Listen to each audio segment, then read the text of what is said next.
नमस्कार दोस्तों, मेरा नाम है उज्जवल और आप देख रहे हैं अपना पर्सनल चैनल। आज की इस वीडियो में मैं सिर्फ बात करना चाहता हूं उन सीजीएल वाले बच्चों से जो मेंस का पेपर दे के अभी आए हैं। आप में बहुत सारे ऐसे बच्चे होंगे जिन्होंने बहुत अथक प्रयास किया होगा और उसके बावजूद भी आपका मेंस का पेपर खराब हो गया होगा। बहुत सारे ऐसे बच्चे होंगे जिन्हें वहम रहा होगा कि उन्होंने अथक प्रयास किया और उनका मेंस का पेपर खराब हो गया होगा। और बहुत सारे ऐसे बच्चे होंगे जिन्होंने मेंस की सही से तैयारी नहीं की और उनका मेंस का पेपर खराब हो गया होगा। बहुत सारे ऐसे बच्चे हैं जिन्होंने लड़ाई झगड़ा लड़ा है इस बार के मेंस के पेपर देने के लिए, और बहुत सारे ऐसे बच्चे हैं जिन्होंने लड़ाई झगड़ा नहीं लड़ा है। वो तो ये मान के चल गए हैं कि अब उनका तो मेंस में कुछ होना धोना नहीं है। अगर आप इनमें से किसी कैटेगरी में अगर फॉल करते हो और सीजीएल मेंस का पेपर नहीं दे पाए हो या सीजीएल मेंस का पेपर दे के अगर आपका पेपर खराब हो गया है तो वीडियो आपके लिए है। देखो, इस टाइम पे एक ऐसी मानसिक स्थिति होती है जिस मानसिक स्थिति से बहुत कम लोग गुजरते हैं, या यूं कह दो एसएससी की तैयारी करने वाले जो मेंस में अपीयर हो रहे हैं 90% बच्चों को इस मानसिक स्थिति से गुजरना पड़ता है। मैं इस वीडियो को और आगे ले चलूं उसके पहले मैं थोड़ा सा अपना सफर एसएससी सीजीएल एग्जाम का ब्रीफ करना चाहूंगा ताकि आप इस वीडियो का पर्पस समझ सकें। 2015 में पहली बार मैं पेपर में अपीयर हुआ हूँ। 2015 में मैं फेल हो गया था मेंस के पेपर में। जब मेंस के पेपर में मैं फेल हुआ तो मैंने गिव अप नहीं किया, फिर मैं 2016 में सेलेक्ट हुआ था। तो 2015 से फेल होने से लेके 2016 के बीच में मैंने क्या बदलाव किए जिससे मैं 2016 में सेलेक्ट हो गया। उसके बाद मैंने 2016 में सिलेक्शन के बाद जब खाली समय होता है तो यूट्यूब करना स्टार्ट किया है। उस टाइम पे जब तक ऑफर लेटर आता है हमारा, जब तक ज्वाइनिंग आती है, ऐसे समय में मेरा थोड़ा सा यूट्यूब चल गया था। 15-20 हज़ार रुपये अपन यूट्यूब से कमा लेते थे। उस टाइम पे मैंने गवर्नमेंट जॉब छोड़ दिया, ऑफिस की शक्ल तक नहीं देखी और मैंने सीजीएल एप्टीट्यूड पाठशाला बनाया कि मेरी तरह जितने भी बच्चे हैं जो गरीब हैं उन सबको मैं पढ़ा सकूं। वो दौर अलग था जिस वक्त मैंने एडिशन लिया, टफ कॉल था। जब आपके घर में पैसे ना हो और गवर्नमेंट जॉब मिल रही हो वो भी आप छोड़ दो। मैंने अपने माँ बाप तक को नहीं बताया था, मैंने किसी को नहीं बताया था। मैंने तो ये कह दिया था, सारी तरफ फैला दिया था कि मेरा तो सिलेक्शन ही नहीं हुआ है। मैं ये बात किसी से कहना ही नहीं चाहता था क्योंकि मुझे वो काम करना था जो मैं कर रहा था। उसके बाद मैं आपको बता रहा हूँ कि बहुत सारे लोगों ने, मेरे टीम मेंबर ने मुझे खूब चीट किया। जिन लोगों को पढ़ाने का मौका नहीं मिल रहा था, मैंने जो है उन सारे शिक्षकों को जो है आज जो बड़े बड़े स्टार बने हुए हैं उन सबको मौका दिया, उनको पढ़ाने का मौका दिया और उनको स्टार बनाया। उनमें से बहुत सारे लोगों ने मुझे धोखा दिया। ऑलमोस्ट मैं डिस्ट्रॉय हो चुका था, लेकिन उसके बावजूद भी मैंने गिव अप नहीं किया। मुझे लग रहा था कि यार मेरे को मेहनत करना चाहिए। जो मानसिक स्थिति आपके पास इस टाइम पे है, इस मानसिक दशा से मैं कई बार गुजर चुका हूँ। कई बार ऐसा लगता है जिंदगी में जो है कि हम करे जा रहे हैं, कुछ भी काम नहीं कर रहा है। मुझे फील होता है समटाइम नथिंग वर्क्स, कुछ भी काम नहीं कर रहा, खूब अथक प्रयास किए जा रहे हैं लेकिन कुछ भी पॉजिटिव नहीं हो रहा है।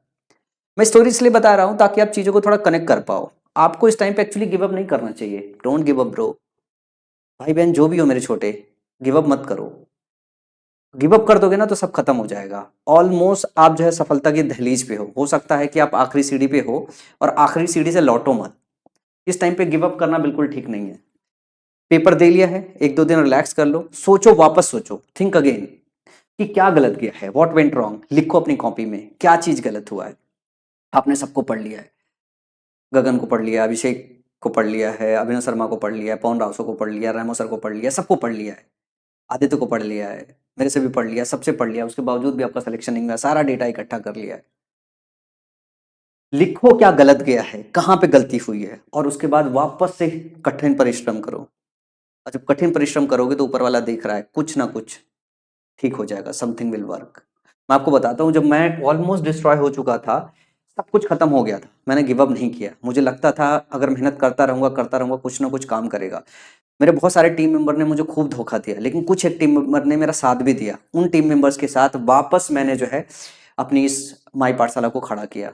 मैंने रेलवे पाठशाला को खड़ा किया, बाउंस बैक किया, और जब खूब मेहनत करता रहा धीरे धीरे कुछ काम करना स्टार्ट किया। और देन उसके बाद धीरे धीरे धीरे धीरे धीरे वापस से जो है जब सफलता वापस आना चालू हुई तो आत्मविश्वास अपने आप वापस आ जाता है। मैं अपने सारे स्ट्रगल के दौरान मैंने कभी अपना आत्मविश्वास नहीं खोया। मैं कभी इस बात के लिए नहीं डरा जो है कि सब कुछ लुट गया है और अब मेरे पास कुछ नहीं है। मैं उस टाइम पे ये सोचता था कि इतिहास तो तभी सुनाया जा सकता है जब कुछ बुरा हुआ हो, जब ज्यादा स्ट्रगल हो, इतिहास तभी अच्छा बनता है। तो इतिहास लिखने के लिए जो है वो मैं इंजॉय करता था वो पल कि कल को मैं अपने बच्चों को कहानी सुना पाऊंगा कि बेटा तेरे बाप ने यहां से तेरी कंपनी निकाली है, अपनी कंपनी निकाली है, ये दशा लिया है। तो ये सवाल अगर आपके साथ है कि बहुत कुछ कर रहे हो, बहुत कुछ कर रहे हैं हो और फिर भी सफलता नहीं मिल रही है, तो मैं आपको बता रहा हूँ कि यूट्यूब पे अच्छा शॉर्ट्स आप ही बना पाओगे सफलता होने के बाद।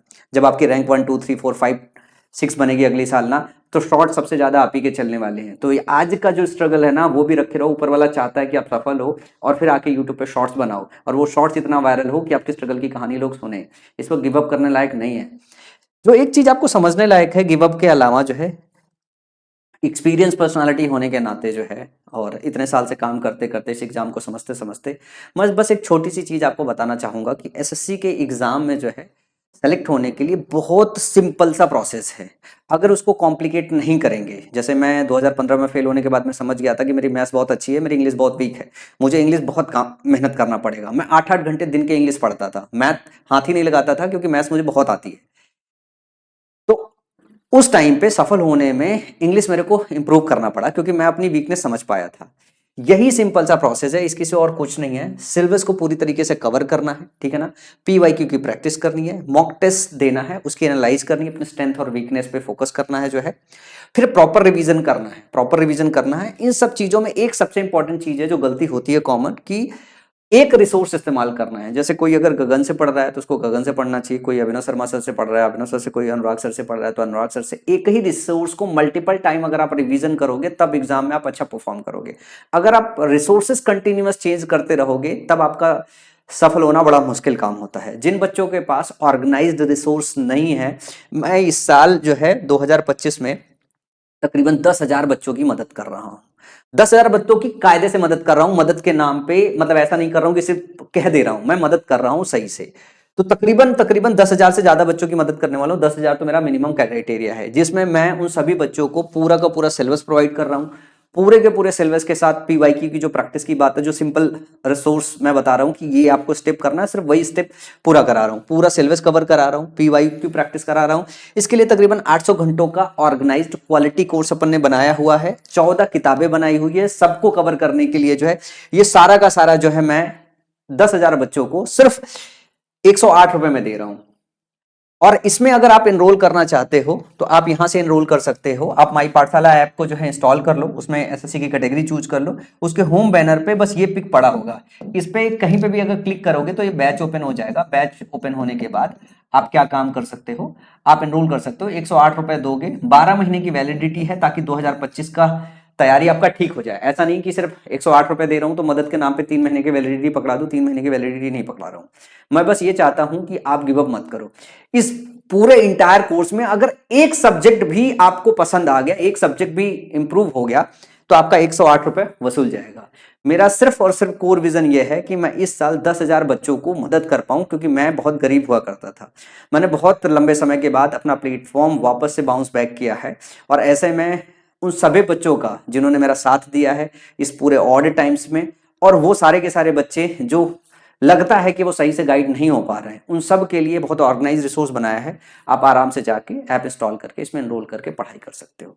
और वीडियो के अंत में एक बार और कहना चाहता हूँ, बच्चा, छोटे भाई मेरे, ठीक है ना, गिव अप मत करो। छोटी बहनों मेरी, गिव अप मत करो। गिव अप करोगे कुछ फायदा नहीं है। आप, कई बार ऐसा होता ना, जैसे हम सीढ़ी चढ़ रहे होते हैं, सीढ़ी चढ़ते चढ़ते चढ़ते चढ़ते कई बार ऐसा होता, मैंने कईयों को देखा, ये आखिरी मंजिल वाली आखिरी सीढ़ी पे होते हैं और यहां से लौट आते हैं।